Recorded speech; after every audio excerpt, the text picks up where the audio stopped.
আর কোনোদিন আমরা যদি চাই এই লাশের চেহারা দেখতে, কোনোদিন কেউ পারবে না। এজন্য আপনাদেরকে বলে যাই, আমাদের দাদা ছিল, আজকে আমাদের দাদা দুনিয়াতে নাই। আমাদের নানা ছিল, আজকে দুনিয়াতে আমার নানা নাই।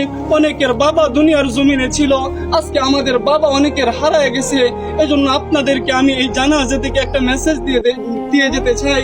যারা আজকে মনে করতেছেন যে দুনিয়ায় আমার জন্য আসল, এ দুনিয়ায় আমার, এ দুনিয়ায় আমার, আল্লাহ তাআলা বলতেছেন আমাল হায়াতুদ দুনিয়া ইল্লা মাতাউল গুরুর, যে দুনিয়াটা হচ্ছে একটা ধোঁকা, এ দুনিয়ার সব কিছুই ধ্বংস হয়ে যাবে।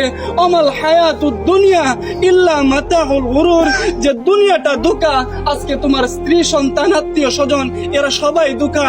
এজন্য মুহতারাম হাজরিন, দুনিয়ার মুখ থেকে আজকে আমরা আমাদের চেহারা, আমাদের দিল, আমাদের কলব আজকে আমরা আল্লাহর দিকে ফিরাইয়া দেই। যে জিন্দেগিতে যত গুনাহ করছি, আজকে এই জানাজা থেকে আমরা প্রতিজ্ঞা করতে চাই আর গুনাহ করব না।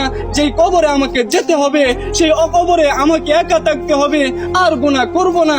এই প্রতিজ্ঞা করে যদি আমরা এই জানাজা থেকে যেতে পারি, ইনশাআল্লাহ এই জানাজা আমাদের জন্য সফলতা বয়ে আনবে। সুবহানাল্লাহ। কথা আর লম্বা করার কোনো প্রয়োজন নেই।